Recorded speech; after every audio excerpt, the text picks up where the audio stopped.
So this meeting today is being recorded because it is open to the public. There's only a few reasons why we would have an executive session where the public wouldn't be able to participate, and this is not one of those reasons. So Heidi is going to record and take notes and post those on our website. And then what we'll be doing today is having dedicated time to go through the bylaws and look at Paul's suggestions and some of the comments I made, and for you to participate. And then when we're done doing that, we'll take it to the regular commission meeting for all the commissioners to review and vote on whether to approve or not. Okay. Okay, so what Heidi will be doing is she'll share her screen, and we are going to display what the comments that Paul put up, because it was attached to some of the suggestions and questions I had. So we'll go through each of the sections, and you can highlight, is this an area you have feedback on or suggested changes? Heidi will write that down. But this is just a time to have this discussion, a dedicated time to talk about our bylaws. So let's make sure to remember to pause so that Mark can participate as well. Sometimes it takes a little bit to get off mute. How's that? Can everybody see? Yeah, that looks good to me. Okay.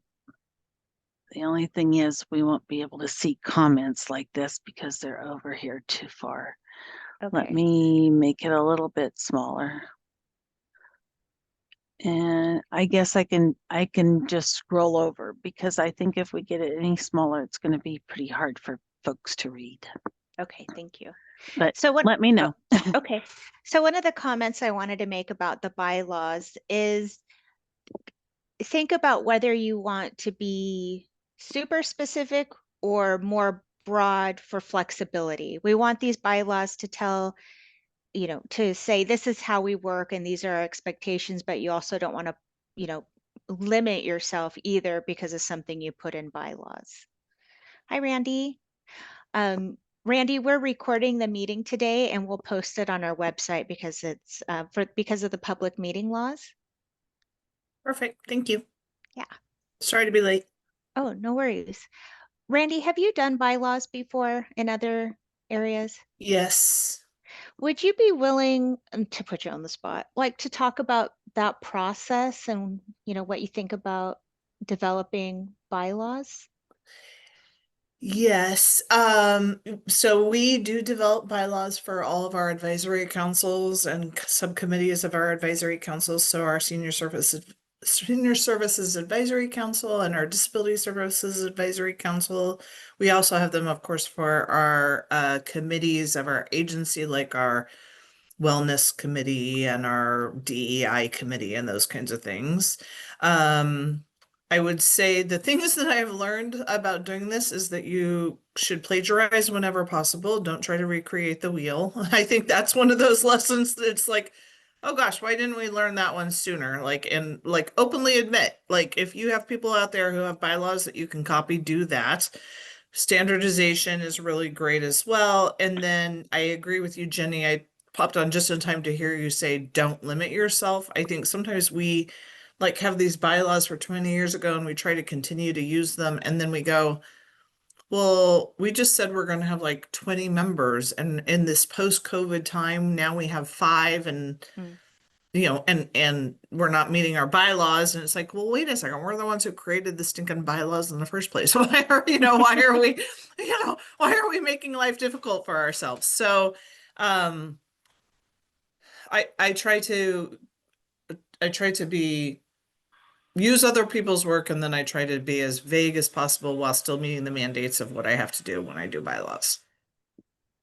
That's my personal method. Yeah, thank you so much, Randy. I appreciate that. I knew that you would have a lot of experience.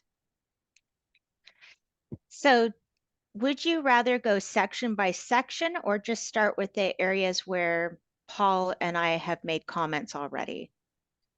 I didn't receive anything from anybody else, so I don't mind going section by section. Whatever you want to do is fine with me. Actually, Jenny, I had gone over this and I had picked out some things that really needs to be in this in order for these bylaws to work. Okay, so do you want to go section by section then? Yeah, Okay, Paul? Yeah, thank you, Jenny. And George, just one comment, and this is not easy often to do, but it might be helpful to try to put on the mindset of like, this is the first time you've ever seen this information. And let's say that I'm a brand new commissioner, I've never seen this before, and have that perspective, because we really need, it's already been stated, but we want to make sure they're clear and relevant. There might be information that was recorded previously in the bylaws that maybe doesn't make sense currently, or maybe it does. But to try to say, if I've never seen this before and I was reading this for the first time, does it make sense? Is it clear? Is it accurate with how we practice our duties as a commission? Thank you, Paul. That's a great idea. And we do have a new commissioner who will be coming on, so I think this will be a great opportunity for her to look at this and say, this doesn't make sense, or hey, this is crystal clear for me. All right, well, let's look at the purpose. We don't have any comments here. Does anybody have a comment on the purpose area? I like the purpose area. Okay, let's go to Article 2, Operation of the Commission. And I believe this is taken out of statute and the Constitution about the operations of the committee and what we're able to do. It looks like our first comment from Paul is under section 1.02 commission membership. And what does, let's see, the commission will consist of 9 members appointed by the governor and I don't know what that says about the Senate because I forgot. Should anything be added regarding the commission's responsibility to fill all 9 members of the commission? Let's So open that. Oh, I sorry, know go ahead. I know it's helpful when we have bigger fonts to read, but I also know that it makes it hard to see the comments if they're off to the side like that. Is there any way to just try to scooch it down just enough to maybe see the comments and the Let's see. I go too much or too little. Let me see. There you go. Click that. There you go. One more click. Oh, How's- right there. Perfect. That's better. how's that? That's better. Now we Okay. can see it all at the same Super. time. Oh, and Marcia will be joining as soon as she can. So. Okay. Mhm. So it was a little while ago when I made these comments, so I haven't reviewed them since. But so I may clarify, but I was just wondering, I think it would be an accurate statement to say that my time on the commission, the years I've been on, which I've appreciated is very much, but I don't think we've ever had a full 9-member commission with all the various positions filled. And so I just asked myself, or asked, should we have something about the responsibility to fulfill these 9 spots? I realize that's not easy. I realize we're working on it. None of that. I'm not denying any of that. I'm just saying, is there should that be there or not? I don't know. I ask questions. I don't, Yeah. there's no hidden agenda, or, it's like, is it, if it's not a legitimate question or it shouldn't, that's fine. I just went through asking questions or making comments. And Jenny, is the 9 members, is that part of sorry, is that stated in the rule, or was that a Yeah, Senate? this Okay. is in the Constitution and the Okay. state statute. Okay, so there you go. So it does have to be 9 members. We don't have the ability to change that. Right. Okay. And my thinking is that I think it kind of goes without saying, but I appreciate what you're saying, Paul, is that we are responsible to fill them and we need to, but it's really, really hard. But this is just taking for what our requirements are, is that there will be 9 members. But I also, these are not my bylaws, so it's really up to you, and I'm sorry I can be opinionated, but really this is your commission.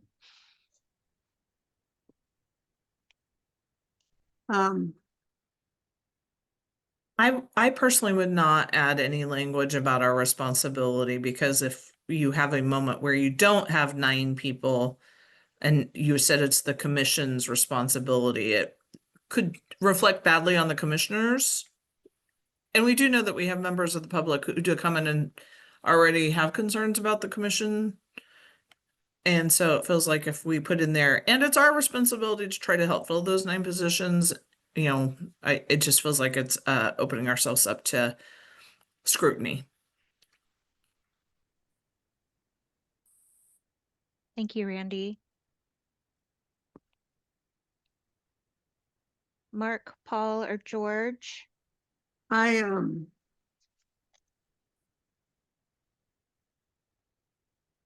know at one time, back in the past, there was a Oregon State provider that was on this committee at one time. When I applied last time, they got the position before me. And so I'm glad that on the membership that the state provider is not listed on this list, because it would be conflict of interest if we were to be on the executive session when it came to SEIU. So I'm glad that I don't see the state provider on this list as membership. I was just thinking about that last night. Yeah. The Constitution and state statute really determines who can be a member of the commission. And so this is where this language comes from. So 9 members appointed by the governor and confirmed by the Senate. 5 members shall be selected from individuals who receive in-home services. The individuals, and I don't know if this exact wording is in the statute. Individuals must be a senior or a person who experiences a physical, intellectual, developmental, or mental health disability, which I didn't realize that was in our bylaws, and that does give us some flexibility if we want to have an individual who is experiencing an intellectual or developmental disability or mental health disability. When the commission was created, it was really for older adults and people with disabilities. So I'm glad to see this language. The Governor's Commission on Senior Services, Aging and People with Disabilities, Oregon Disabilities Commission, and the Oregon Association of Area Agencies on Aging and Disabilities will each be represented by 1 member per organization. So that's all in statute. So we have representation from everybody else. We just really need to get more individuals who receive in-home services. So it looks like, Paul, are you okay if we don't put in there about our responsibility to fill all 9 commission meetings? Yeah, I'm okay. Again, I just asked questions and so forth. If we did add something, it would just be something like, you know, the commission will endeavor to fill vacant spots as soon as possible. But that's implied maybe in not needed. So I'm okay if we don't go this way, just a suggestion. Thank you, Paul. Heidi, will you add to the comment, reply to the comment, leave language as is? Jenny, I do know that on most, if not all committees, whether executive or otherwise, there has to be 50% of consumers. Would this law been placed in place on 183.310 be part of that 50% of consumers? Well, this is coming from the state constitution and state statute, and it spells out how many consumers and how many representatives from other areas. I think because we have representatives from some of the other commissions that also receive in-home services, it's kind of like double duty. But it looks to me like 5 members. So 5 out of 9 members is more than half. So I would say yes. It's kind of Okay. built in there if we have all the positions filled. I was just wondering about that. Okay, Heidi, scroll on down.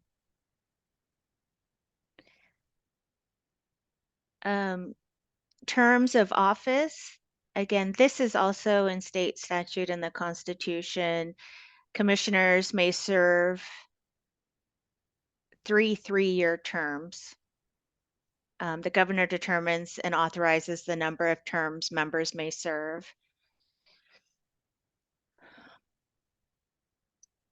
Vacancies, there is a note on subsection C. In case of a vacancy, the commission, the governor will as soon as possible appoint a successor for the remainder of the unexpired term. And Paul has written, has this ever happened before? It seems like it would be better in case of vacancy for the commission to appoint a successor for the unexpired term. Yeah, I don't know where the additional wording went, but that was the idea. So this is, I don't know if we can, somebody would still need to apply, go through the application process and be appointed by the governor and confirmed by the Senate. Right, yeah. I wonder if the wording, let's see here, where, what are we looking at here?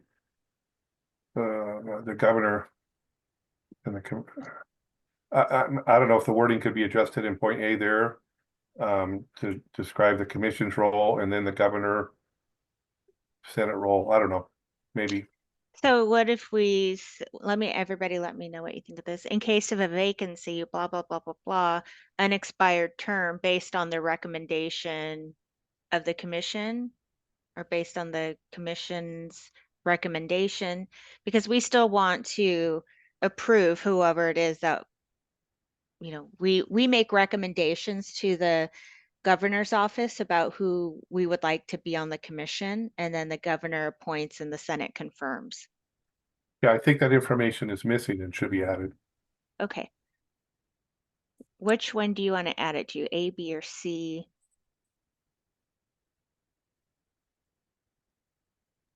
Again, in my point of view, maybe C. Okay. So in case of a vacancy on the commission, the governor will, as soon as possible, appoint a appoint a successor for the remainder of the unexpired term based on the commission's recommendation? Or is there another way to say that? I think that makes sense. Okay.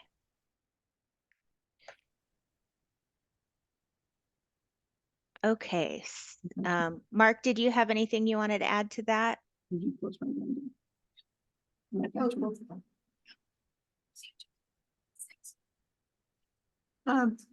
Jenny, on the vacancy, part up there Uh-huh. in D, I think we should put something up there in D where it states, like if we come into a situation again, like we did when the chairperson passes away, Mhm. how that works. Just for future reference. Okay. That might be lower down. Are you talking about I like do the think, chair I and do vice think chair? that's, yeah, I do think the secession of that, if someone is unable to fulfill their term, is down below, Okay. I think. And for the top, above vacancies. In our meeting before, where it comes to term of office, I think in the C level. This is where I was talking about you commissioners when it came to the when it came to the chair and vice chair position, like there are only like on my other boards, we would put like, even though their membership was like 3 consecutive sessions, they can only be chair within 2 terms within that 3-term thing to give another person a chance to become chair and vice chair. Remember me talking about that some meetings back before? Yeah, I think that's lower down when we get to chair and vice chair. So it wouldn't be in the terms of office? No, that's terms of office as a commissioner. Okay. Mark, I want to give you an opportunity. Are you able to come off mute?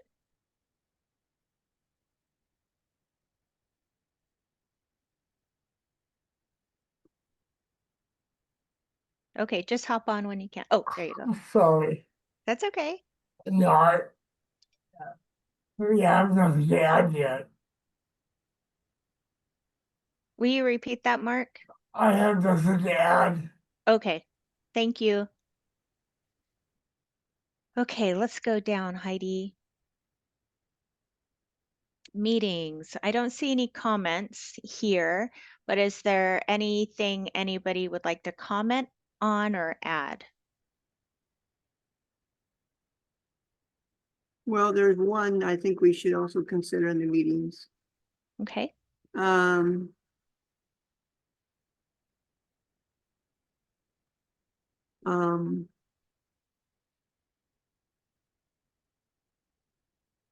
If both chair and vice chair is not able to show up, who would take its place? Does it state in here? To do the meeting? no, that's a great point. So if the chair and the vice chair are not able to lead the meeting, who would lead the meeting?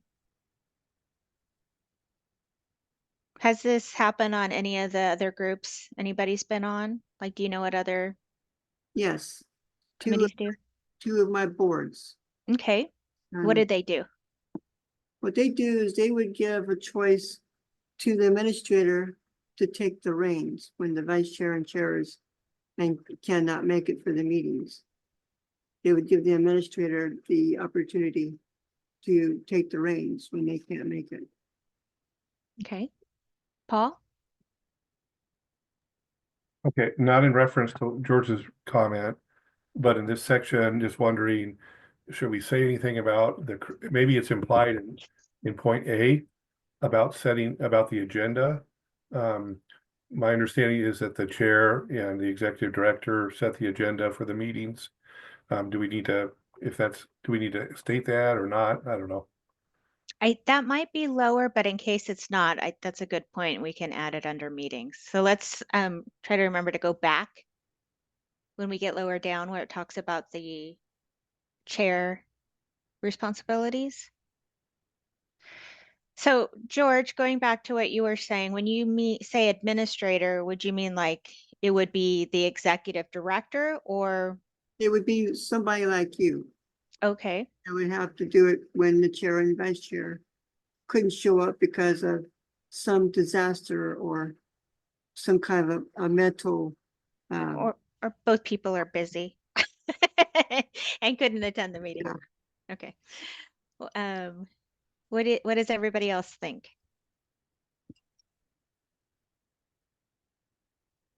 One of these, we will be in that position. Hopefully we won't. Yeah, agreed.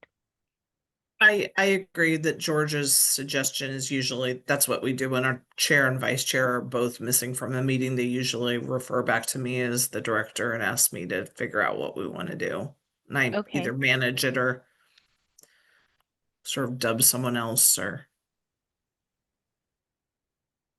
Maybe Okay. if we wanted to include something here, we might want to say something like, if the chair and the vice chair are absent and a quorum exists, then whatever we write, because we still would have to have a quorum even if those individuals are absent. Well, I don't know if we'd have a quorum if two people were gone. Right, that's the Would point. we? If they are gone and if there was a quorum, then there's one scenario. If they are gone and there's no quorum, then obviously you can't have an official meeting that deals with business. Oh, that's a good point. But if we had 9 people on the committee and the Right. vice chair was gone,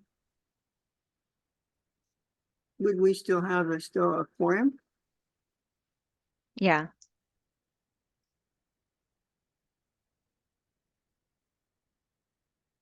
Do we have in here anywhere that we have to have a quorum to, be able to have official business? No. But we can. I don't know if, Paul, I think you might have been at the public meeting law training. It made it seem like if we don't have a quorum, it doesn't make sense to have a meeting, but just something to think about. So if we added G and put like in the absence of the chair and vice chair, the executive director will assign somebody to facilitate the meeting or appoint somebody to facilitate the meeting, or, I mean, it could be me facilitating the meeting or make arrangements for the facilitation of the meeting. Yeah, just general terms like that, make arrangements for the facilitation of a meeting if a quorum exists or something like that.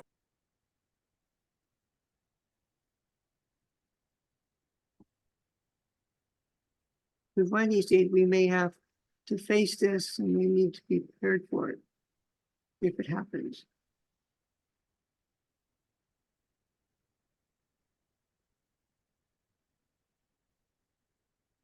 Okay, let's go down to next section, meeting procedures and minutes.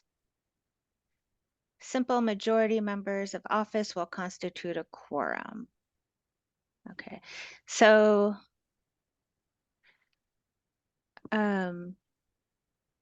section 1.07, member responsibilities and compensation. So I think both Paul and I made some comments here, I believe. So this is where you can expand more or keep it more broad, but what our responsibilities are. I had put, consider adding, reviewing the membership handbook for boards and committees. Is that what it says? Can you click on that, Heidi, the comment? Oh, boards and commission published by the governor's office and completing all required training. So I noticed that that part was missing.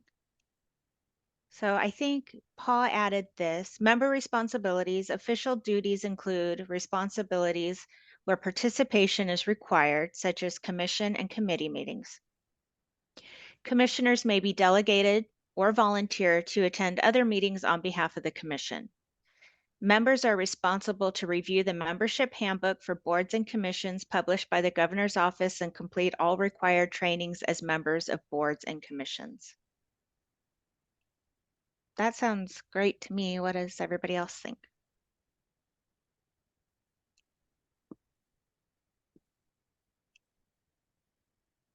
I know what Paul thinks. He added it. What about everybody else? Does this mean that the boards and commissions published by the governor office to complete all required training as members of boards and commissions? That would sound like it would be going back to workday. Yes, you have to do your required trainings as a member of a board or commission. You have to do required training. That's not our rule. That's, you know, from the governor's I would be office. okay with B because that would be referring back to workday. Especially with the new commissioner coming on board. Mhm. Any other thoughts on A? Or anything you want to add or see changed? What about, remember that law that was passed and no one looked into it? And now if someone opt in, that they get back pay with this compensation? Could we put that into the bylaw? Are you talking about the member compensation area? Yeah. Like if they when they first opt out and they decide to opt in and they get back pay, I mean, because of that new law that no one's ever checked on. Do you know which law that is and whether we can do retroactive if somebody opts out? We might have to do some research unless somebody already knows that information. I'll let you do the research and we can talk about it. Okay. So Paul added, members other than those employed in full-time public service are entitled to receive compensation as prescribed by the Oregon Revised Statute for each day or portion thereof during which the member is actually engaged in the performance of official duties. Paul, that sounds like you might have copied that from somewhere else. I'm pretty sure I did, because Okay. looking this over, yeah, I think I did, but I don't recall where right now. I may have went into that statute and looked at what it said. Yeah, that makes sense. Paul, And can then it looks like think B, that's- you just moved up. I'm sorry, Randy, did you say something? And then George? No, I like the language additions there. I think they're good. Okay, great. George? Yeah, Paul, can you explain to me what B means? I tried reading it many times and I don't understand it. Well, then I've achieved my goal of confusing people, that keep them confused, and I'm just kidding. So I think, as Jenny alluded to, that this was probably, well, actually, it was down in point D below, and brought up. Anyway, but it basically is saying that, basically it's saying your commissioners on services can be compensated for expenses and related to commission meetings and duties. And those of us who are state employees or public service employees cannot, if you will. It's part of our job to do it, and we don't need to be double dipping and getting compensation, even if that means a peanut butter chocolate chip cookie. So that's what it means. It means those who are not employed in a capacity to serve on the commission can be compensated for expenses related to commission duties. Only commissioners can. Yeah, But not all commissioners. the Uber commissioners, basically. Yeah. Okay. Okay, do you want to scroll down, Heidi? So D and E were just moved. Okay. Duties and responsibilities. Let's see, Paul has a note here. The Constitution states that the Commission is to A, ensure high quality and comprehensive home care services, B, provide routine, emergency, and respite referrals of qualified home care providers, C, provide training opportunities for home care workers, D, establish qualifications for home care workers, E, establish and maintain a registry of qualified home care workers, and F, cooperate with AAAs and disability services and other local agencies. Should any of these topics be added to the bylaws? It seems to me that each of these should be addressed in some way since they constitute the work of the commission per the Constitution. I think, I don't know if the commissioners would agree, but I think underneath the duties and responsibilities, since we deal with care well and the union, that it should be under F also.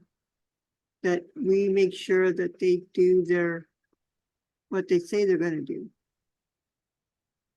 Hold them accountable.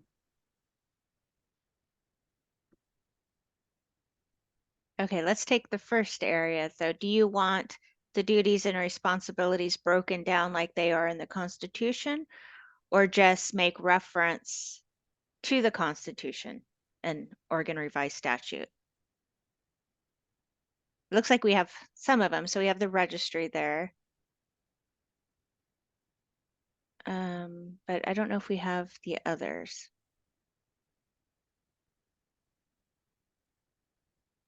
I could go either way, either just referencing the reason why it's sometimes helpful to list them is that it's therefore it's it keeps us mindful of those things. Every time we would read this section of the bylaws, we would be, in other words, they could be stated in the Constitution and not stated here, which is currently the case with maybe one or two of those. And then, but maybe we should be giving attention to those things. If they're not listed, maybe we wouldn't be as quick to recognize that responsibility unless we go to the Constitution. So, I mean, I'm neutral on include or not include. I mean, either is fine, but it may help us with the work we do to have the points on the bylaws, A, B, C, D, E, reflect the points of the Constitution, so that each one of those is covered in some regard. Okay. Thoughts from everyone else? When it I comes like to, that. Go ahead, George.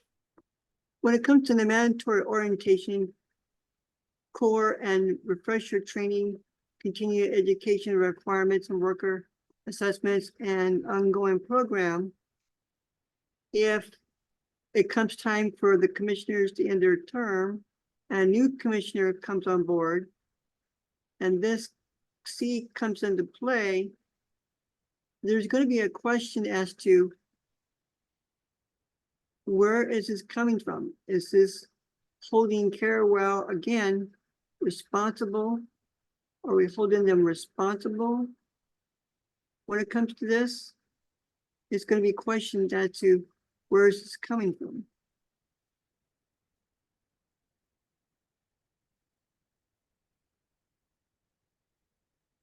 They're Okay. going to ask, who are we holding this responsible for?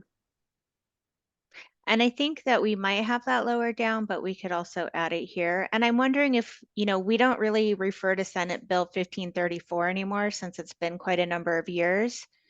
Do we just say, instead of oversee the development and approval of, start with review, make recommendations, and approve training curriculum related to required training, Yeah, that's a good recommendation because we don't need to reference the Senate bill here, I don't think. So Heidi, strike the first part and start with review.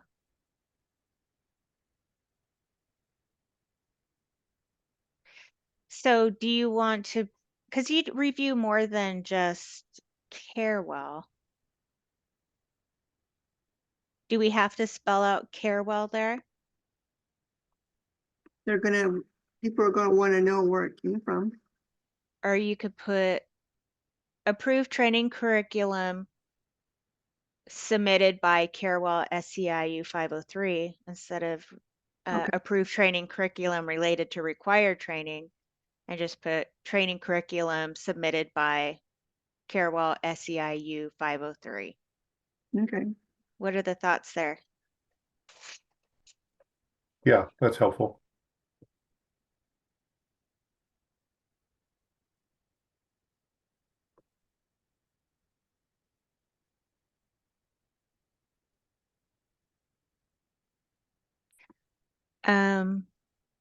Yeah.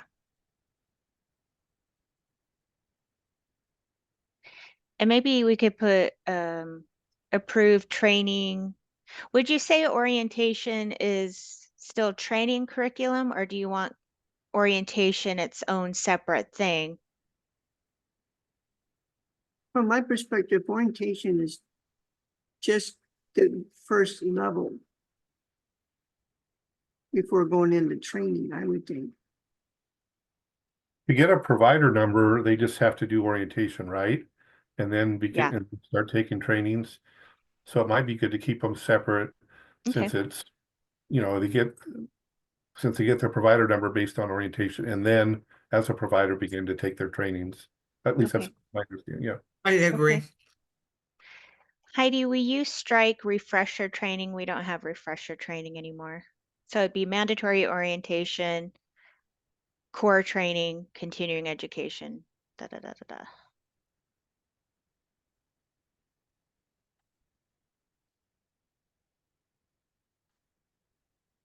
Okay.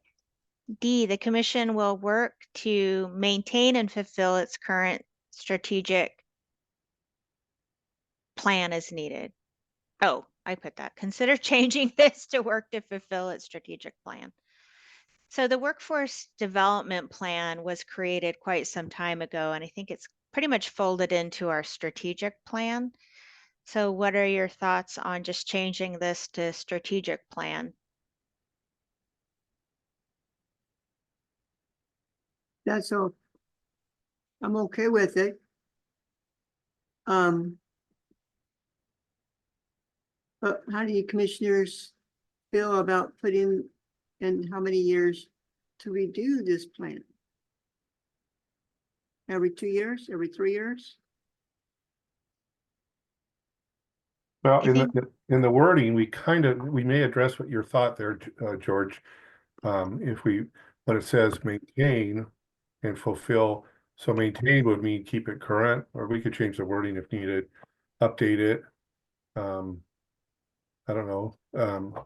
But I mean, it's a good point. We don't, that, it's a really good point because we don't want to just have a strategic plan that kind of becomes a document that we don't update. But I don't know if that wording covers that or not.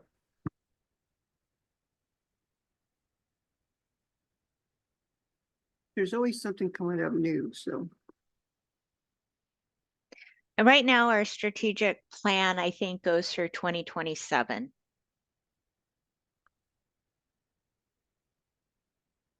We could always go to the end of that sentence D. Let's see, maintain, fulfill its current strategic plan and update as needed. Yeah, that makes more sense. Because I think it's needed to maintain and fulfill its current strategic plan. Mark, are you okay with this?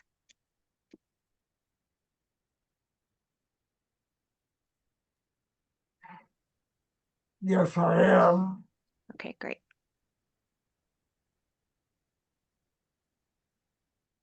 Okay.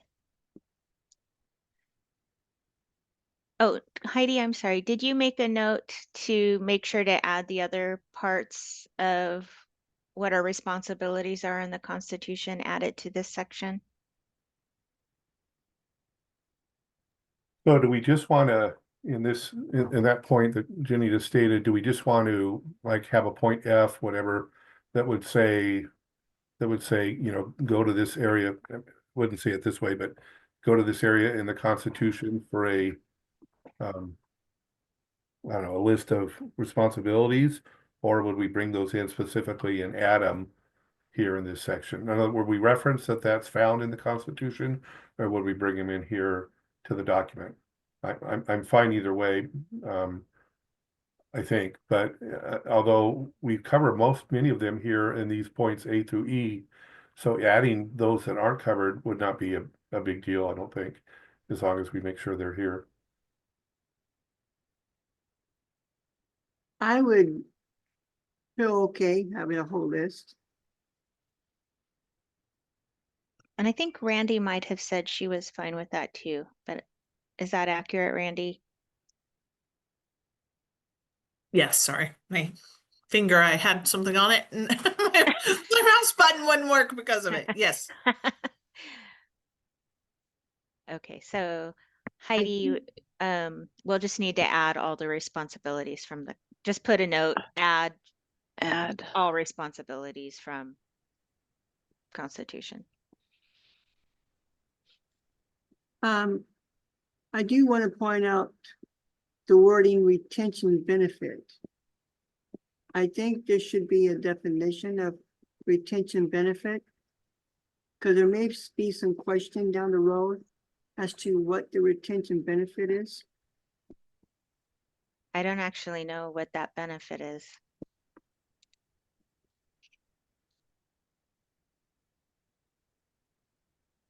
That's why we need to find out. Hey, Heidi, add a note. What does retention benefit mean?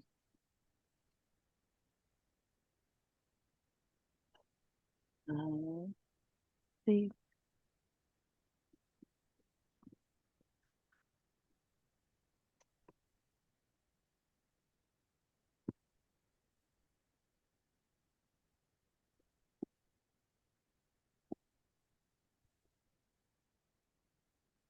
Okay, are we ready to scroll down?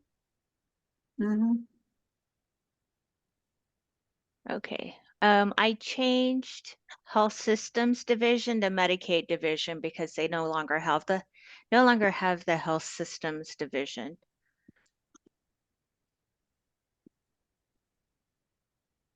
This is, George, where we added Carewell, SCIU 503, and other advocacy councils and commissions that will work cooperatively with all these other areas.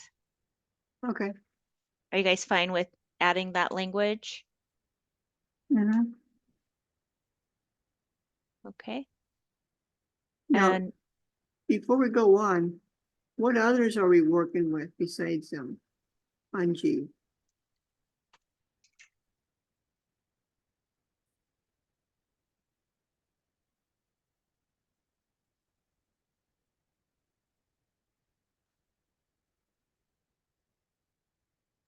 Well, I don't know. I mean, the governor's, what's it called? The Senior Governor's Commission on Seniors or Yeah. whatever. I mean, there so could be several that's listed it. here, but you know, I mean, I don't need a list of them, but there would be a number we could think of. That's why I just put generally advocacy councils and commissions.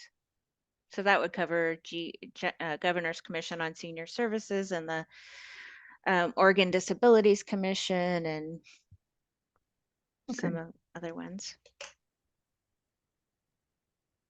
I added references to personal care attendants. I think the last time these bylaws were written, personal support workers referred to both types of workers. So those working through the DD system and those working with Oregon Health Authority, but now we kind of make sure that we spell them all out.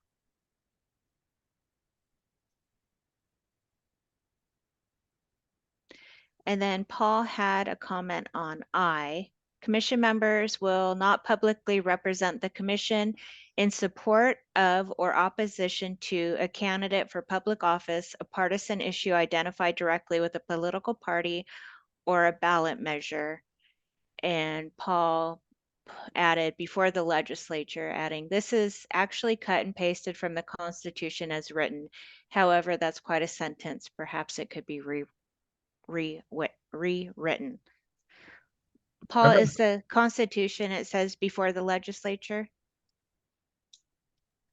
Yeah, I'm going off memory here from April, but I think so. I don't know why I put it's not a bad sentence. I mean, with the commas and all, it clarifies.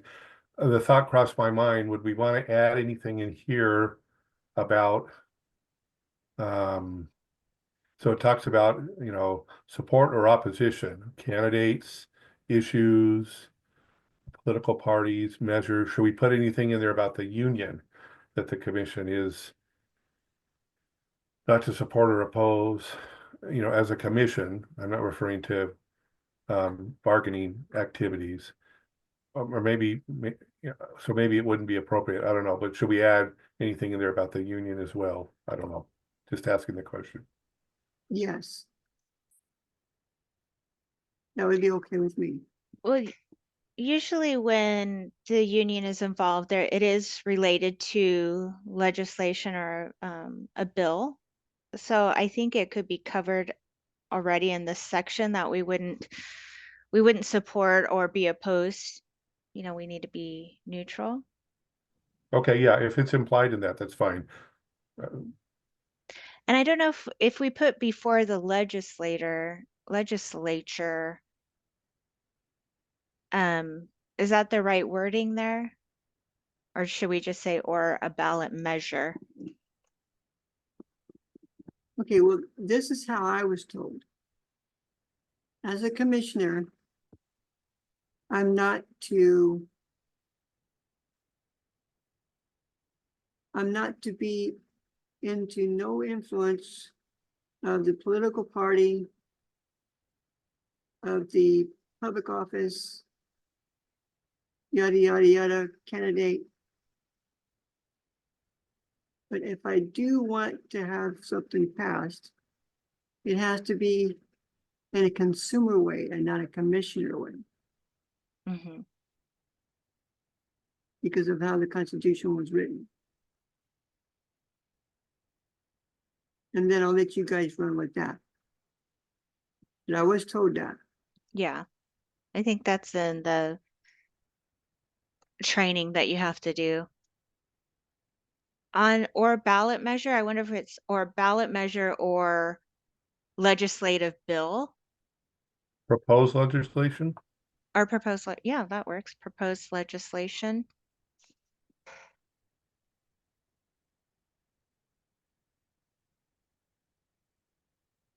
I mean, we could go with just a ballot measure. I think the proposed legislation might be helpful, but it's not that important if it's covered under a ballot measure.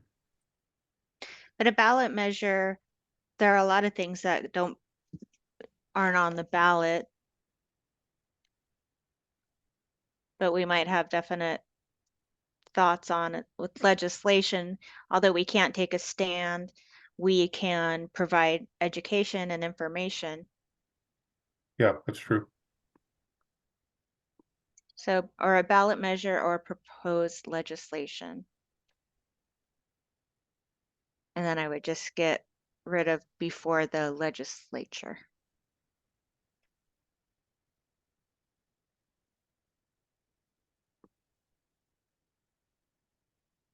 Okay, here comes the fun section, ballot election and guidelines. Jenny, Yes. before we proceed, can we go back up to the letter behind on H? Yes. Something came to mind.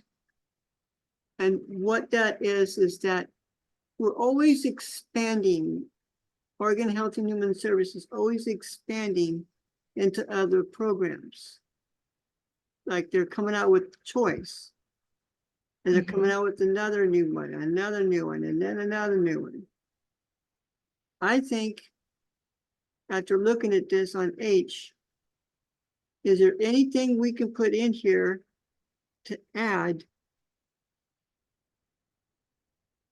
that will fit, that when the home care agency, or not agency, Oregon Health and Human Service comes up with another plan and the legislator, that it will already be in our bylaws with us having to redo the bylaws? Because there's always coming up with new programs. And what would changing the bylaws do? Well, if we add something in here along with the choice, the person-centered, home care services.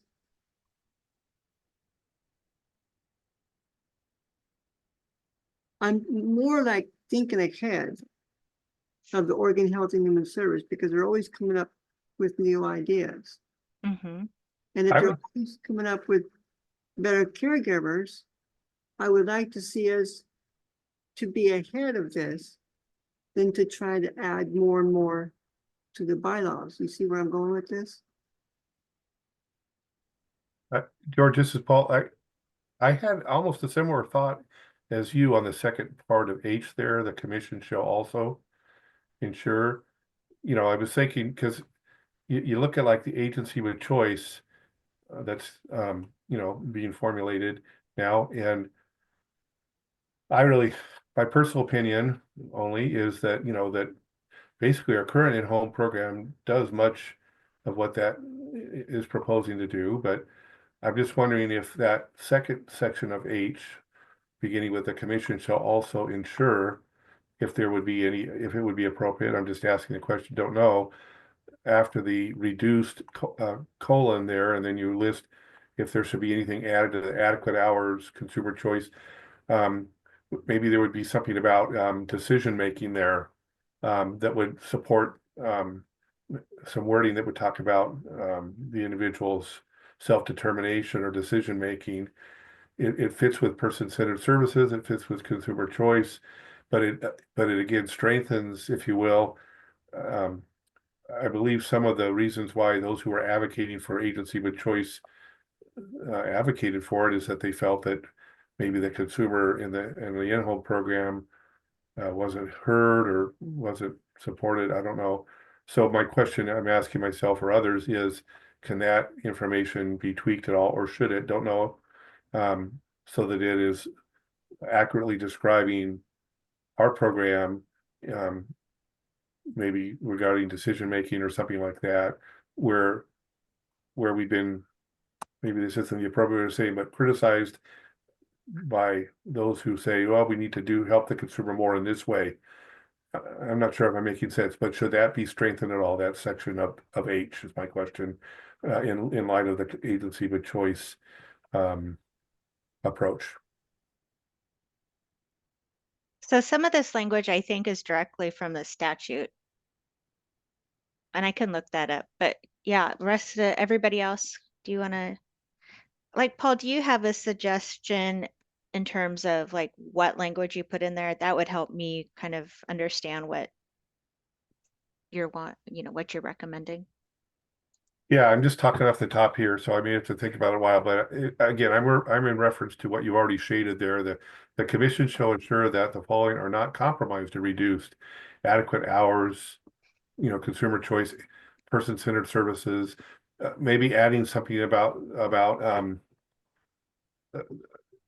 consumer-directed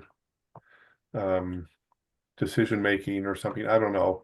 That may not be the wording, but because right now, the way it's stated there, and it's not bad at all. I mean, this is good information. Um, it says consumer choice and person-centered, and then it talks really about services, activities and supports, adult services, home care services, etc. Maybe the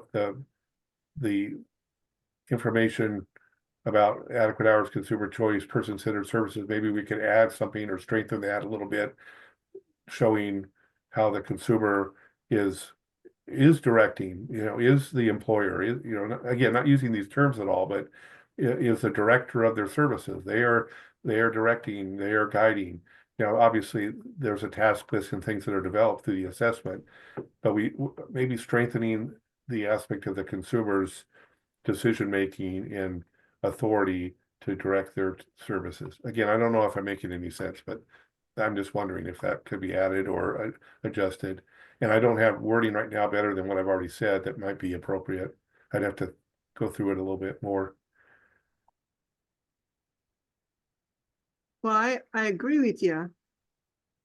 But who knows that we may be in our responsibilities have different other types of caregivers out there with and on top of support of PSWs and home care workers and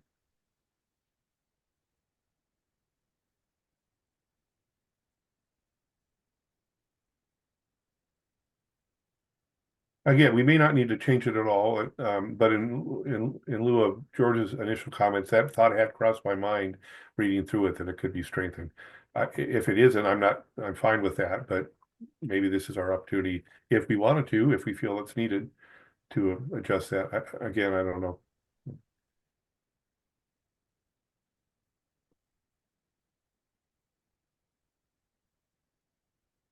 Heidi, on H at the bottom sentence, will you change seniors to older adults? That's usually the terminology we use now. So Randy and Mark, any thoughts on what Paul and George have been talking about?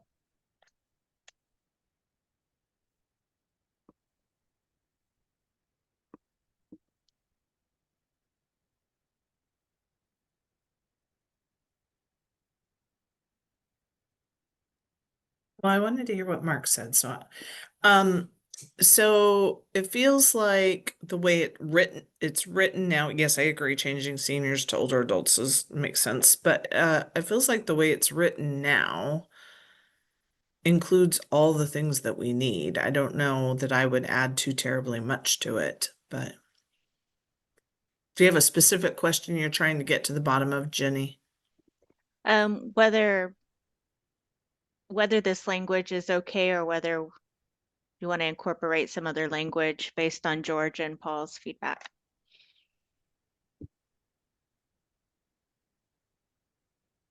So no matter what, these are my thoughts, and Mark, come off mute anytime and I'll stop talking. Anything, so when we're looking through our lens with the commission, we want to make sure that whatever new programs are out there are not taking away somebody's choice or taking away like the hours available for them to use to hire a provider. and that we need to support independence and dignity and those type of things. So we don't always have input into what new programs are being developed, but we can use our role as the commissioners to say, this is having an effect on, or this could potentially have effect on consumer choice. So like agency with choice, it doesn't take away somebody's choice, but if it limited, what somebody could, like if it replaced the traditional in-home option, that would potentially limit choice and hours and things like that. So I don't know if I'm missing what you're talking about, George, when you're saying like new programs, but I think anytime there's a new program or a policy or a service or a benefit, our role as the commission is to see, what impact is it having or could have on choice, person-centered services, dignity, those type of things. Well, I'm looking through the same lens as you are. And I'm also taking the next step or suggesting the next step. So then we will be way far in advance in case something gets slated in there that's new. And we have to redo these bylaws again on H. What would we have? I'm just trying to understand, George. I'm sorry. What would we have to change in our bylaws if there was some other change in a program or somewhere else? Okay, well, to give an example, there's home care workers, there's personal support workers, personal care attendants. Who knows? There could be the Oregon Health and Human Service come up with another type of caregiver name. Right. Okay. So we Or- have to go back to what our responsibilities are in the Constitution and state statute. And for us right now, it is those providers, personal support workers, personal care attendants, and home care workers. So even if the federal government came up with a whole different type of worker type, it would still have to be under our purview and fit within our mission. I understand that. And I don't disagree with you. I just was trying to say that we could get ahead of this before someone came up with an idea of putting in another type of care worker. And I'm sorry, George, it's just my own difficulty understanding, not what you're saying, but in my just trying to process the information for myself. No When problem. you say get ahead of it, what do you mean? Like, for example, if the federal government comes and says, okay, state of Oregon, for example, will have to put in another type of home care worker. Say, like, for example, Commissioner Johnson was just saying at the last meeting that he's working on something about the home care worker now is able to take care of animals for the Mhm. employer. Well, there could be another different type of name for that. So how do you propose addressing that in this area? Like what wording are you thinking of?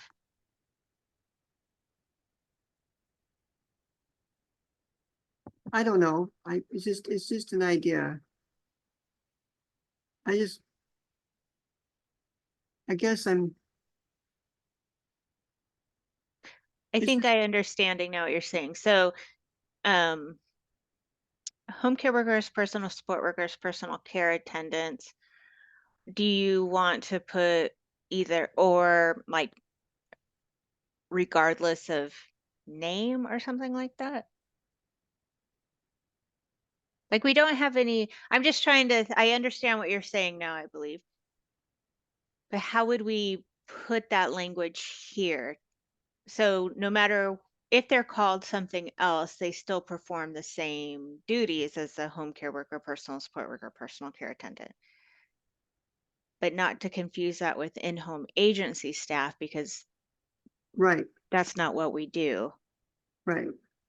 You could put potentially direct support workers who provide Medicaid in-home services or something like that. Or you could keep it very general, just or other workers who provide Medicaid services, other in-home, other workers who provide Medicaid in-home services.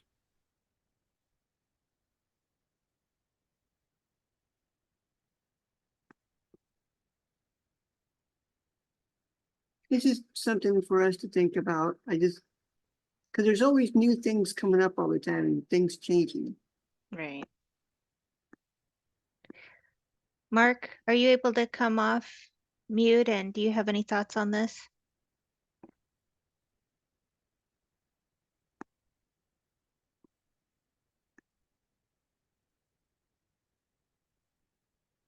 No, I really don't have any extra thoughts on what he's saying.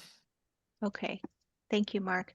I wonder if it makes sense, you know, these definitions are in state statute.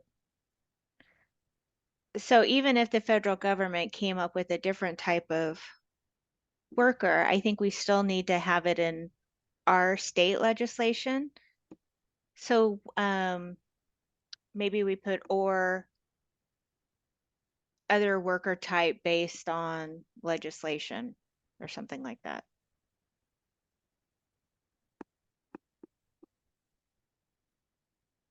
Or based on other worker type based on state or federal legislation. So making it clear that we don't just scoop up people, but it comes through legislation that these are the individuals that we provide services and supports to. Yeah, I like that. I think that's helpful. I would go with that. Since changes are always taking place all the time. Anybody opposed to making that change? No, I'm okay with that change. Now, what did I say? Jenny, repeat that again. Okay. Uh, Or other provider type defined by legislation, state or federal legislation, or other provider type defined and authorized or something. Everybody help me. What did I say? This What makes sense? other provider type authorized by state and federal legislation. Okay, Is that that's good. okay? Yeah. Okay, super. Do we want to keep defined or just authorized? Just authorized is fine. I think. Okay. So when we talk about this at the commission meeting, we'll want to make sure to say that we're not proposing to include other types of providers, but if there were changes and we were asked to, you know, represent, you know, serve other types of providers, that we would. Yeah, Okay. Sorry, George, it took my brain a little while to get to where your brain already was. well, see, this commission is getting better and better and better. And I'd like to see, from my perspective, helping the commissioners like myself and you guys get better, better, better and get ahead. Yeah, that makes sense. Okay, any other thoughts on this section? Yeah, again, let me propose something, and I'm not gonna, this isn't, you know, doesn't have to have this or not, but okay, so the second part there of H, could we maybe include something like, compromise or reduced adequate hours, consumer choice, person-centered goals and services. Um, so suggesting possibly, because we want that person to have those, what are their goals? And, you know, we have that actually as a supposed to be assessed in the service. Mhm. And then Yeah, goals and services. I think that's fine. I was thinking about having something about, how they, self-determination or directed care, but I don't think, I'm just gonna suggest adding goals and services there. Is everybody fine with that? I'm okay with that. It seems like it would help us and them to become independent. Mhm. Mark, are you okay with this?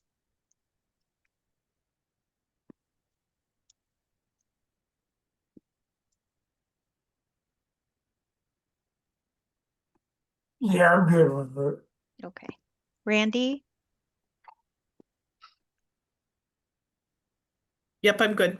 Great, thank you. Okay, let's go down to ballots and ballot election guidelines.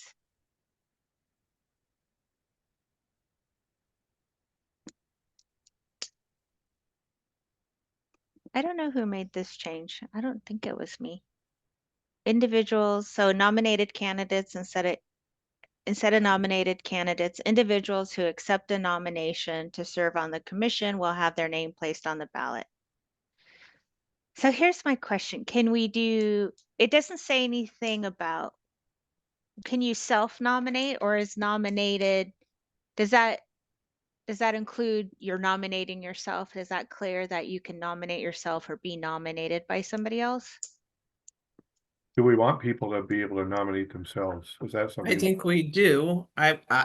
Given the fact that we are working towards having 9 commissioners and we never do, if someone has an interest and wants to be part of it, and wants to nominate themselves, I would allow that. They still need to be screened and assessed and all those things, right? For whether they're a good candidate.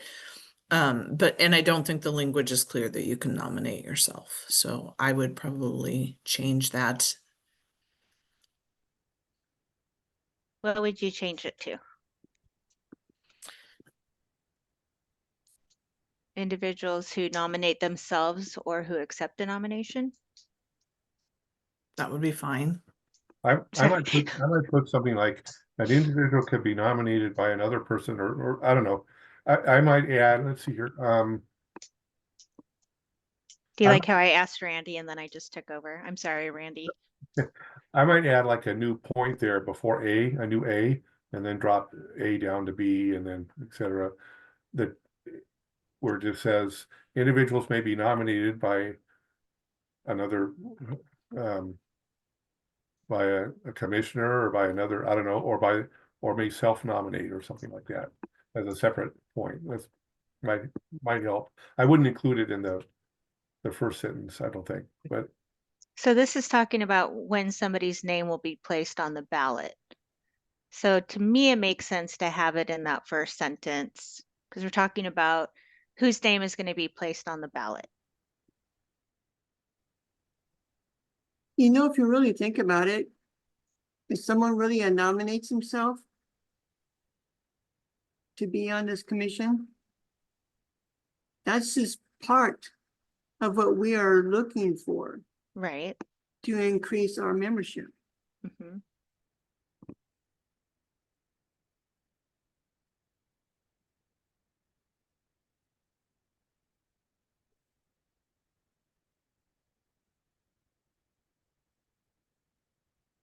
So are you saying before they can be placed on the ballot, we have to do all this other stuff first? Or say, I'm interested in being the chair, I want to be added to the ballot, and I go in front of everybody and I talk about my qualifications?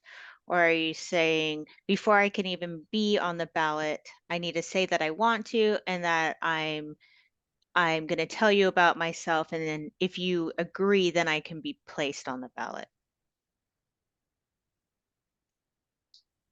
Well, this is kind of a so-so thing because on some of the committees that I'm on, like CMS and stuff, you have to be an actual member before you become a chair.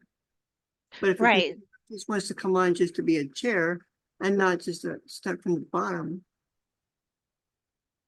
So you have to be a commissioner already to accept a to be voted as chair or vice chair. Okay, let me, so on that opening sentence there, that's already have some corrections, if we accept them. How about this? Individuals who accept a nomination or nominate themselves to serve on the commission, comma, will have their names placed on the ballot.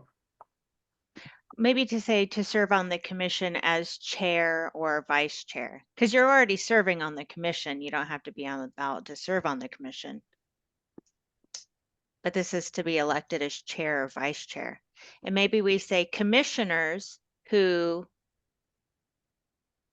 nominate themselves or accept a nomination to serve as the chair or vice chair will have their name placed on the ballot. I like that. So instead of individuals, it'd be commissioners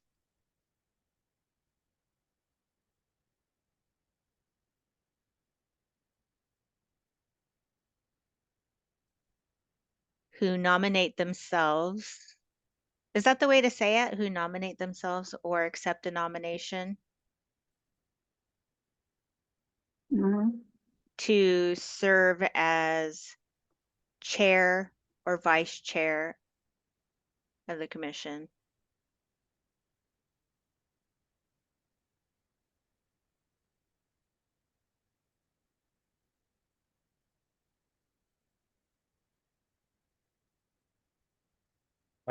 I have to admit, I'm a little confused, but that's not too unusual because I need to go get another cup of coffee to keep my brain somewhat slightly focused. I I didn't capture that that the topic here had to do with chair or vice chair of the commission. I was thinking it has to do with individuals who would like to be part of the commission. They'd like to be a member, a commissioner, and therefore this is the ballot election guidelines for that person to come to the commission and be interviewed and accepted possibly, and then recommended on to the governor and senate. So I was kind of Oh. looking from that perspective. I didn't see, Maybe I have it wrong. well, I don't see any reference to chair or things here. I think that might be somewhere down farther, but that's my read. I think this is more about an individual who wants to be a commissioner, not a commissioner who wants to be a chair.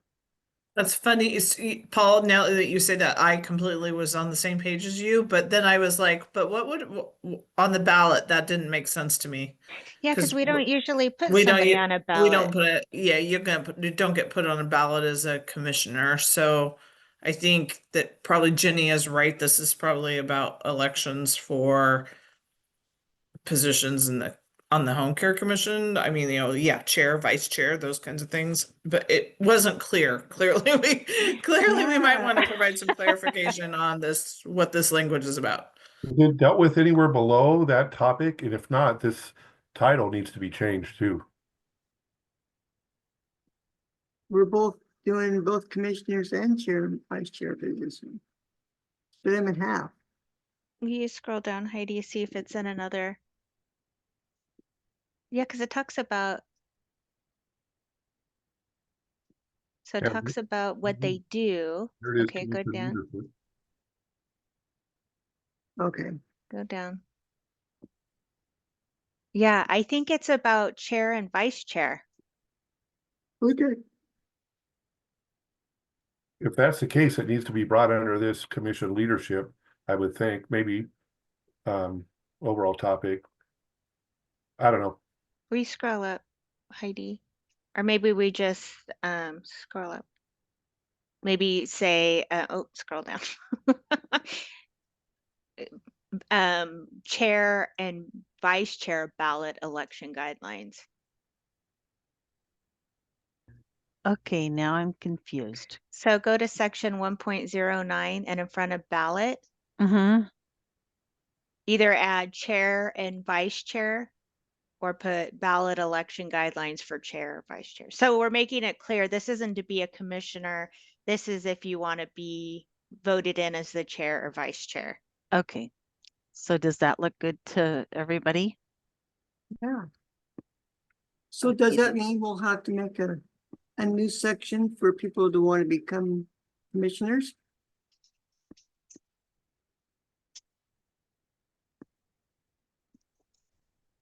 Unless it's somewhere else in there.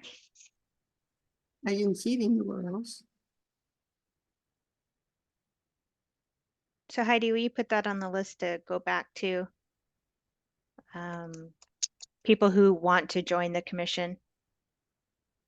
And we'll go back to that and see if it's addressed somewhere else, and if not, add a different section.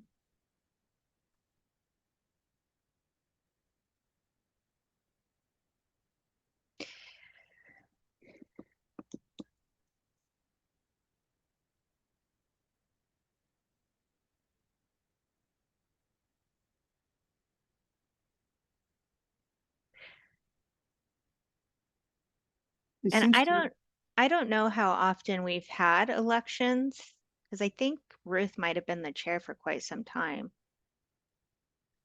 So look at this. Is this the process you want? So nominated candidates must speak to the commission regarding their qualifications for the nominated position prior to the election. Voting will be by ballot. Members must be present to vote.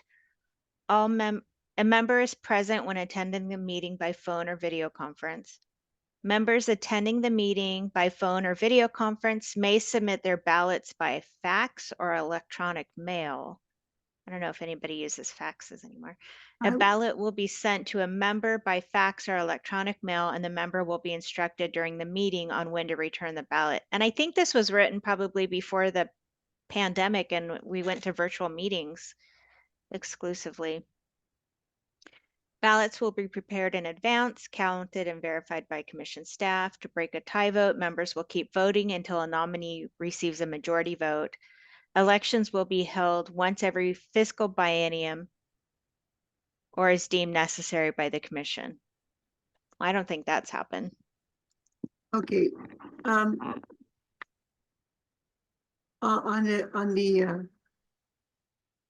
the thing up here where it says smile, I think they should be taken out.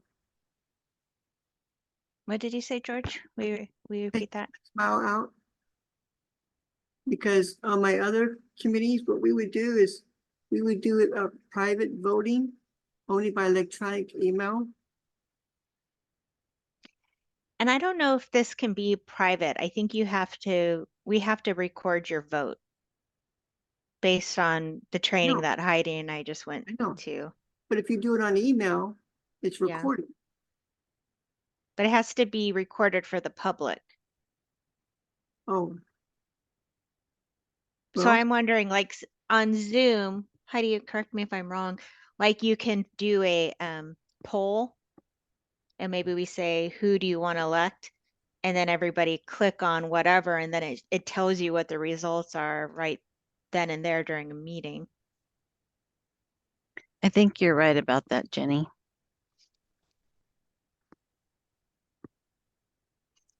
And it's my understanding too that votes like this do have to be publicly done.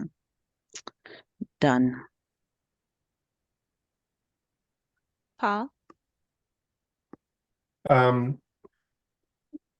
don't know that we've stated this anywhere, but I think that the idea or the intent is to have the commission led by a consumer commissioner, certainly as the chair or maybe also vice chair, as has been done over the last several years. And I don't know if that's the sentiment of the commission or if that should be included here in the bylaws of a nominated candidate, that they would be a consumer commissioner. I think that my opinion is that is needed because this is the Home Care Commission, and that individual, by their very life experience, can provide leadership that maybe someone like myself, who isn't a commissioner, a consumer of services, may not fully be able to understand or passionately lead. So I don't know if we need to include that information here about being a consumer commissioner for. I think you added that somewhere in here because I just remember seeing like a consumer, in-home consumer is preferred, but I don't remember where that is. Do you want me to scroll back up? I think it might be down. Hmm. Look and see if it says chair or vice chair. Right. Yeah, right there. Officers, oh, go back up. Oh. Back up. Officers will consist of the chairperson and vice chairperson. It is preferred that the chairperson and vice chair be individuals receiving Medicaid and home services. So are you saying, Paul, your recommendation is to also include it up above to say to be put on the ballot, you have to be an individual receiving Medicaid and home services? Yeah, we could use the same language. I mean, if the others agreed, it is preferred that a person nominated for, we could, if that's redundant, that's fine. Maybe we would want to move this above and not have it here. But it would be helpful to, since we're dealing with the election in the points above, Mhm. to have Yeah, it there, in my opinion. it makes sense to move it up above. And again, this is one of those areas where you want to have some flexibility, you know, say, what if there's an individual receiving Medicaid and home services who doesn't nominate themselves or isn't nominated? Okay, But so shall I copy and cut paste that, this? cut Or- it and paste it above. Okay. I actually don't know. I mean, I kind of just asking or making a statement here. I actually don't know that, and maybe Jenny, you would know the better. Let's say that we had a chair position opened and I'm the APD representative on the commission. I don't think I could be the chair, even if I wanted to be. I'm not sure. I don't know that my leadership would look very kindly on that. I don't know if there could be considered a conflict of interest in some way. Don't know. So there could even be some, I don't know what I would say, a department policy or opinion related to whether somebody like myself would be could be the chair. So I don't know, Jenny, you may have a better opinion or a more clear opinion on that than I, but I don't think that my leadership would want me to be the chair of the Home Care Commission. Yeah, that makes sense. What is everybody else's thought on this issue? I like the idea of the consumer being in home services. On the chair and vice chair. I agree that that needs to be a priority. Okay. Yeah. Mark, agree?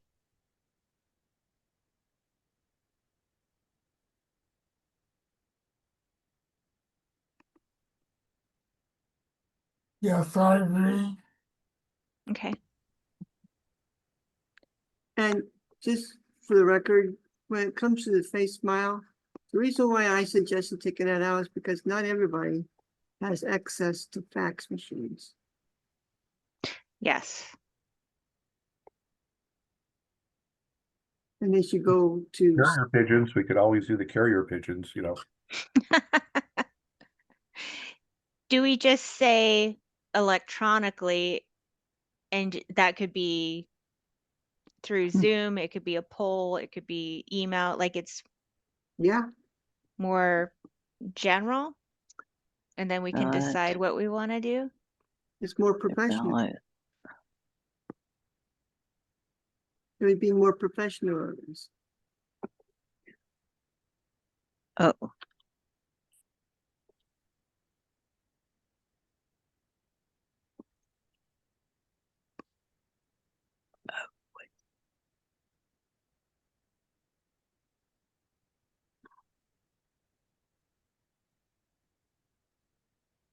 Okay, so just thinking through the steps, because we will have to have elections soon, as the bylaws are done. So those who receive in-home services could be nominated or self-nominate, nominate themselves to be on the ballot. Each of those individuals would go to the commission, speak at the commission meeting about their qualifications.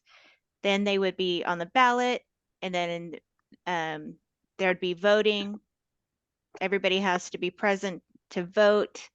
They can vote electronically. So most what I'm envisioning is either just saying during the meeting or using the poll function in Zoom. And then whoever gets the most votes wins. So we never did, it's not even, did we even talk about whether it, would it be like everybody goes for the chair and then whoever gets the second highest gets vice chair, or are there two different sets of elections, one for chair and one for vice chair? Well, in my situation, we're always told on many committees that we have a choice, one or the other. Okay. 'Cause it would confuse the administrator if it did the other one. My thinking simply would be, the one who gets the most votes would be the chair and the second individual would be the vice chair. That makes it pretty simple. A question did cross my mind though. What if an individual is on the commission and self-nominates or is nominated, but their term on the commission is nearing completion? Should we say anything about that? In other words, what if somebody's toward the end of their 3-year term, their third 3-year term? We could nominate them, they could be the commissioner, but if they only have 6 months, is Mhm. that worthwhile? Yeah, I'd have to turn around and do new elections. So would we want to say, put some type of guidelines regarding how much time a commissioner has to serve? Or should we factor that in somehow? I don't know how we would state it. Nominated candidates must be able to serve as a chair or vice chair for at least 3 years or something. I don't know. Well, and the other thing, do you want a minimum? Like, so does somebody have to be a commissioner for a certain period of time before they could be a chair or vice chair? Yeah, good point. Well, if you be 3 years, 3, 6, 9, and you're only on the first 3 years, how I would word it is the chair and vice chair would have a 2-year term. That way, there isn't that get up and go, we have to vote for another one really quick. So I think there is language in there about elections every 2 years. But would you want to say something like, to be placed on the ballot, you have to be a commissioner for at least 6 months or a year, or do you want to just leave it general so there's more flexibility? And what if we don't have as many in-home consumers? Like, you can have an election every 2 years. Do you want to, what if there are not a lot of choices and these people are doing a good job, and you want, do you want to limit their ability to continue to serve in those roles? I mean, this is definitely an area where commissioners need to decide what is happening here. I would go with, if the commissioner has got 3 years, the chair and vice chair has 2 years. And if it comes down to where they have to serve another 2 years,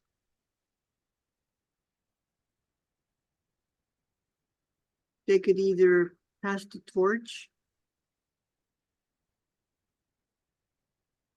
or let the vice chair move up to be the original chair. That's how my other committee boards have done. I was gonna add that too, like O4AD, the chair for O4AD, and the chair, the vice chair is automatically considered the sort of the chair-elect. You continue some knowledge base then, they learn as they're the vice chair, and then when they step into the chair position, they have a little bit of a knowledge under their belt. Works out well that way. So once we get a chair, so right now we have the acting chair, who's the vice chair. If we were to word it the way everybody, one of the suggestions, that Marcia would be she would move from vice chair to chair, and then we would do an election for a vice chair. Yes. And then when Marcia's term is over, that vice chair would move up to chair and we would do elections for a new vice chair. There would be some appropriate way. That way we're not having to, if the commissioners wanted to do it that way.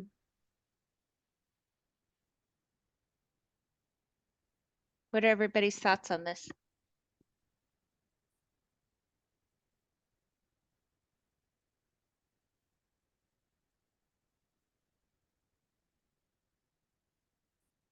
Mark, what are your thoughts on this? I like it done that way. I think that's a good system to follow.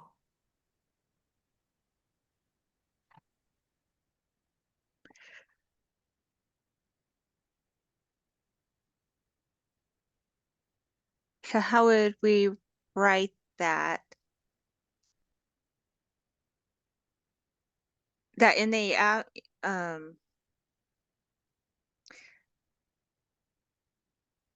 That when it comes time for the chair as commissioner's term is ending, the vice chair will take he or she's chair position.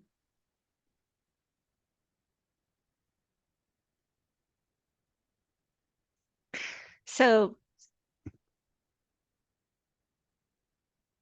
but how long can the chair serve?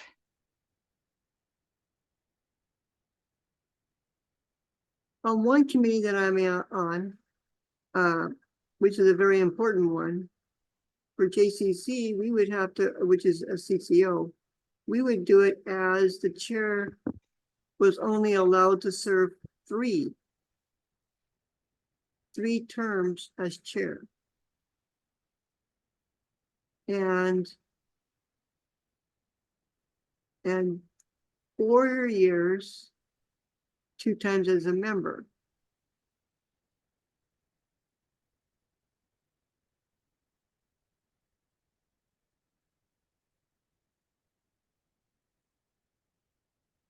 Because then it goes back to here, to break a tie vote, members will keep voting until a nominee receives a majority of vote. On some committees, I don't know about Randy's, but on some committees I've been on, when it comes to voting, the chair would be the tying vote instead of the members being the tie vote. So it's however you guys want to do this, I'm with you.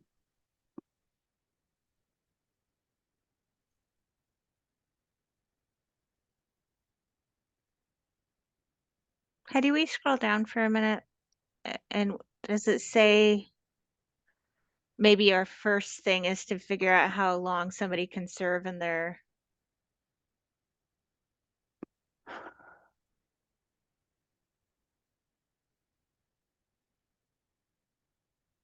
do we have in there how long somebody can be a chair or vice chair? I'm not seeing anything. Well, I do know it says elections are every biennium. I thought for the Constitution, that the commissioners have They can up serve to three-year terms, correct? Yeah. And would it be the same for the chair and vice chair? Since they also are commissioners? Right. So do we want, I guess, do you want there to be a limit as to how long somebody can be the chair? So is that 2 years, 4 years, 6 years, 9 years, whatever? So I think that we need to figure that out. And then we can figure out the ballot piece and the elections. So if we knew how long somebody could serve My thinking on the duration of being able to serve, just when I think about it, okay, so if somebody could serve 9 years, I'm thinking that 6 years would be appropriate, especially, let me send this along in the chat.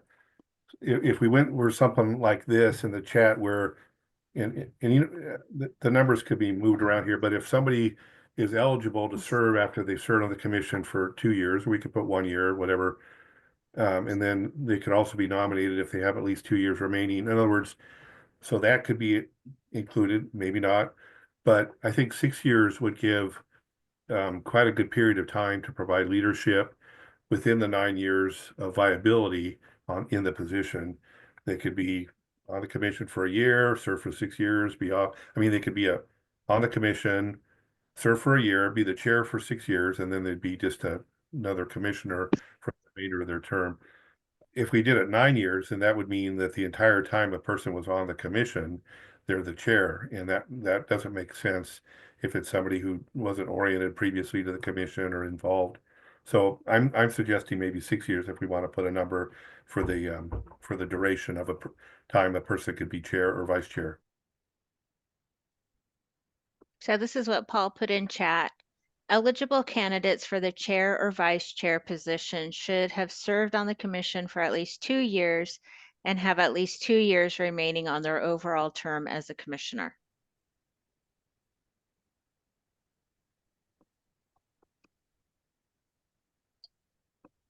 And I forgot to might add, if they become a chair, and I've noticed that it's not on here yet, as to be a chair, if you're a chair for 2 years, for example, you have to wait 1 year to come back to be as chair. On some committees are made that way too. And if I'm doing my math right, then basically we're saying if you only serve 1 3-year term, because terms are 3 years, right? If you only serve Right. 1 3-year term, you can't even ever be the chair or vice chair. That's a Because you good have to point, be Randy. 2 years and you have to be before 2 years before your term is ending. So 2 years seems 2 years is a lot of time, in my opinion, to make someone wait. I'd say more like I mean, we don't meet that frequently. I understand the point, but that means if you're a 1 year serving person, which sometimes that does happen, you can't have them be the chair for their time with us. Yeah, We great could point, always, Randy. if we want to use that basic information I put down, we could always have it 1 year, for example. I was just trying to get something down, for at least 1 year and have at least 1 year remaining. Yeah. They, I liked your wording, Paul. I liked your wording. I just think the timeframes might be a little long. A year and a year, Yeah. I think sounds better to me. yeah, I'm fine with that. I was just trying to get it defined, so that I'm fine with 1 year. We just want that person, think about somebody that comes in completely new to the commission. They need to kind of understand what the commission does and our partners, our strategy. They need to understand the union, our relationship to the union, the training, all this stuff. And so it'll take some time. So, but we could put 1 year, that would be fine.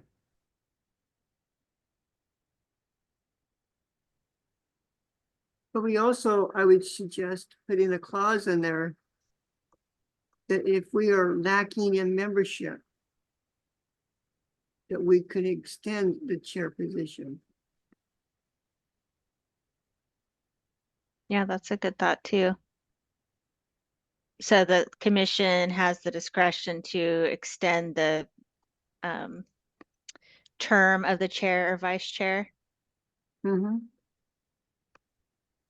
Until we get 9 people on the board.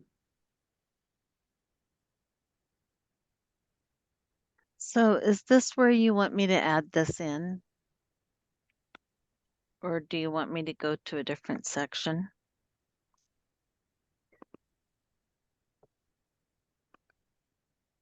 It would be under, yeah, officers. I think that's where we would put the information about how long you can serve and whether the commission has the discretion to extend the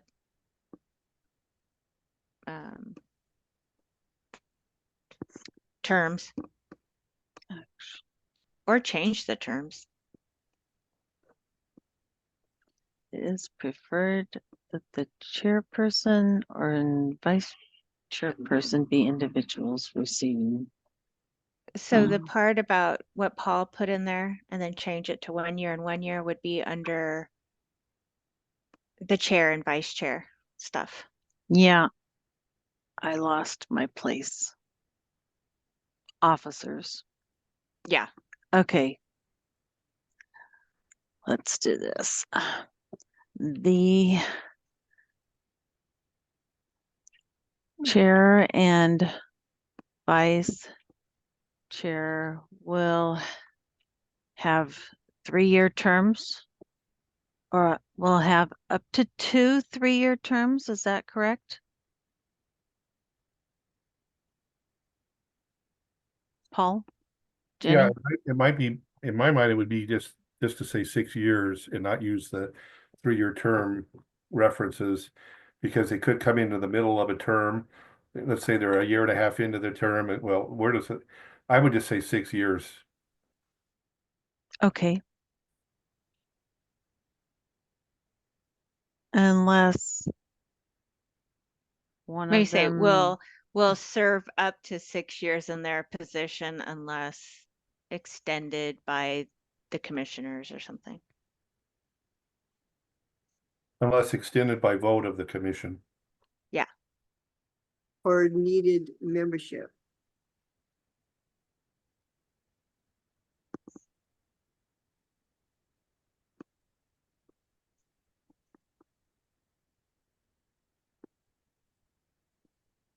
is that Penny, I'm good? very sorry to mention it, but we're creeping up on our time. How are you? Where are we at in this document? Because I'm afraid we're not even Yeah, halfway through. we're page 7 of 12. So we'll have to have a follow-up, but I think that follow-up can be more brief because I think we're dealing with the hardest part right now. It's the ballots. I think the rest are like subcommittees and things like that. So I think if we have like a follow-up 1 hour meeting, that should be enough to finish this and then present it to the rest of the commission. If Okay. you want to think about like anything else for the officer section and see what we can finish in 9 minutes.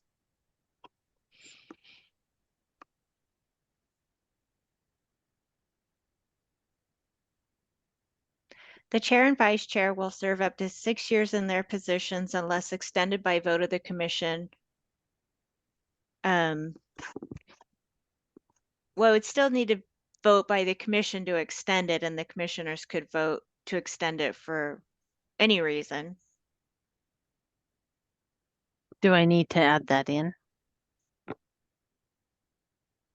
Group, what do you think? Can I you, would- can you state it again? So, can we just say 6 years in their position unless extended by vote of the commissioners? Do we need to keep or needed membership? Because the commissioners could vote to extend it for any reason. But unless extended by majority vote of the commissioners.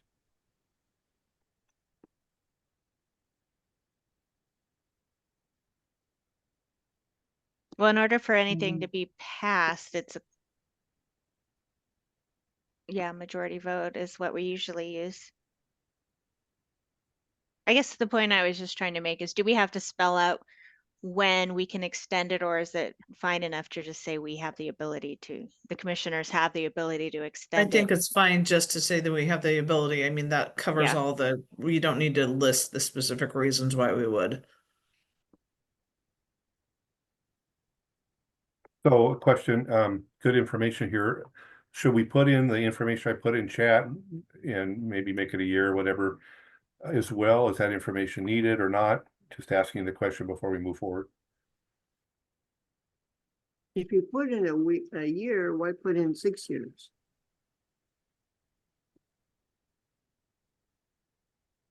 Paul, what was your question? The information in chat were about, eligible candidates for chair and vice chair positions should have served at least Oh, yeah. 1 year. You and- need to stick that in there, Heidi, Okay, under C, let me get the chat. and then change it to a year and a year instead of 2 years and 2 years.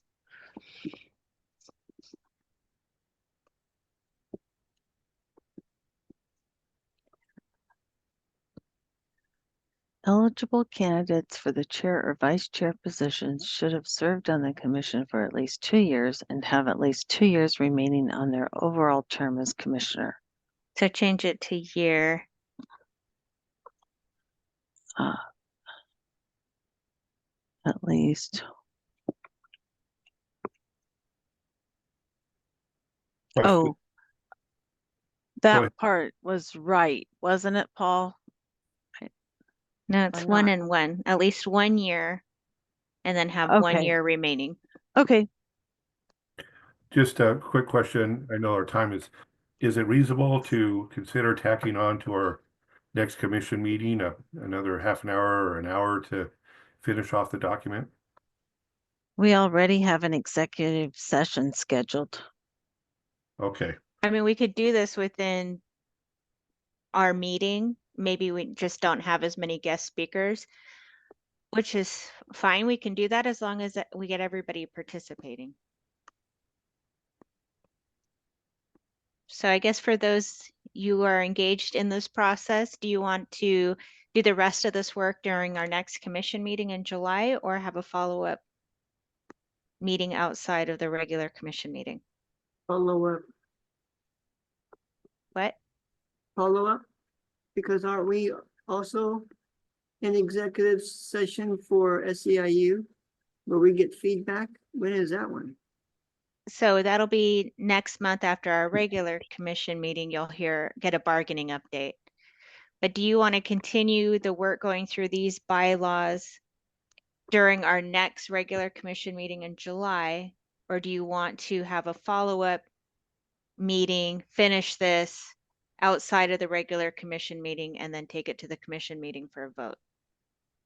Personally, a follow up from me. I I'm- worry a little bit.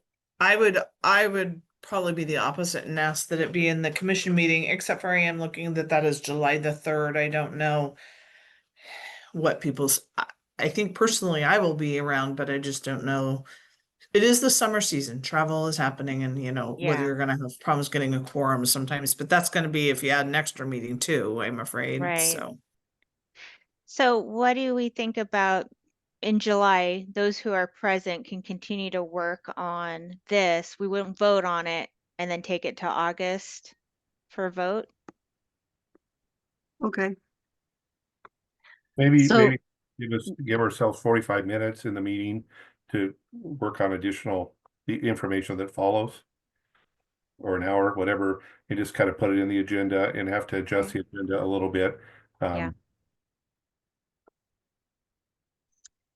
Okay, That do sounds you good to me. think 45 minutes or an hour? How much? Do you think Well- 45 minutes will be enough, Jenny? Will you scroll down and tell me what else we have left to do on this? Yeah, so we have this part, the executive director part, article for committees, and So probably, oh, I would and article think- 5, conflict of interest. let's put an hour, and if we get done before yeah. then, great. Yeah, on what day? On our That- commission meeting date on July 3rd. We And don't, let's do it earlier in the meeting so that we're not too tired. at what time? I'll send out the agenda, George.